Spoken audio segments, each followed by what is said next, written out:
Shalom, good evening everyone.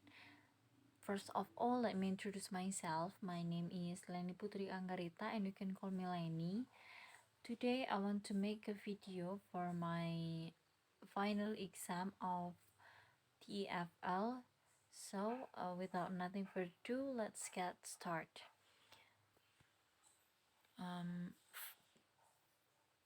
Today I want to talk to you about designing a lesson plan.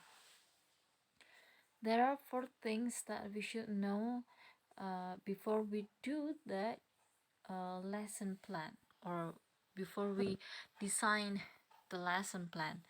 So, the first is the concept of lesson plan. What should we do? What should we teach them? How to teach them?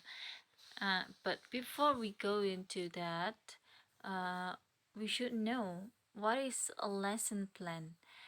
A lesson plan is a teacher's detailed description of the course of instruction for an individual lesson. So it must um, uh, it must have a direct to achieve the instructional objectives.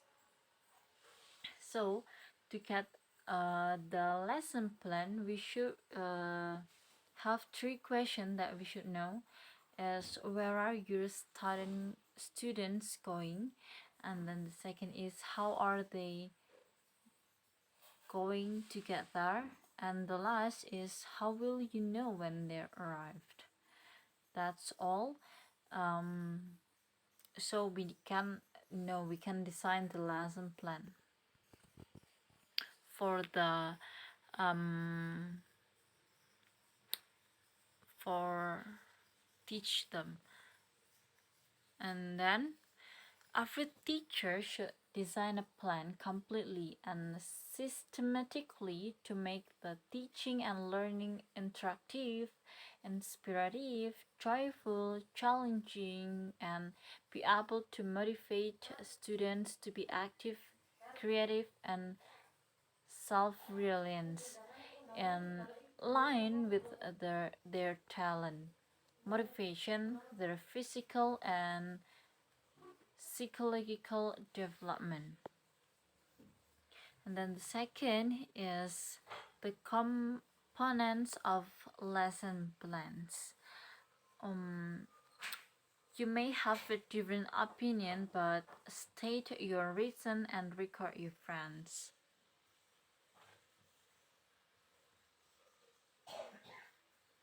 Yeah. These are 10 things that we should know to do the lesson plan.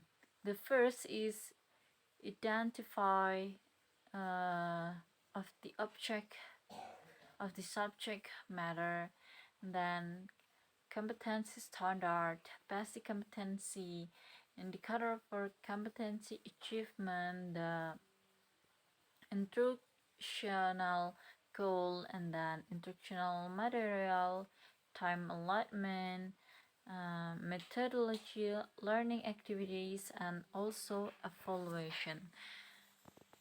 That's all the component of lesson plan.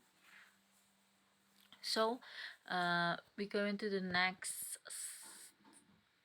things that we should know is the principle of designing lesson plan.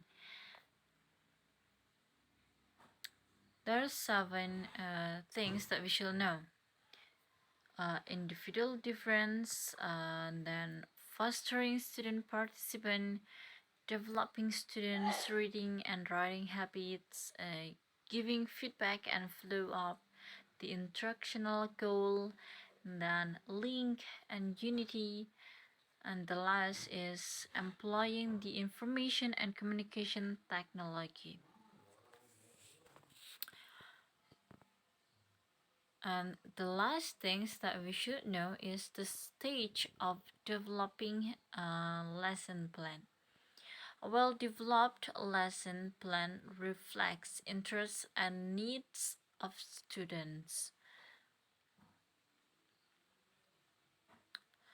This is the stage of designing an English lesson plan. The first is mapping the competency standard and the basic competency, and then determine it, setting up the purpose, selecting the learning material, structuring the stage of instruction, and also prepare the assessment. So that's all I have to say about. Thank you for listening. Sorry if I have a lot of mistake. Please forgive me because I'm always study for it. Thank you.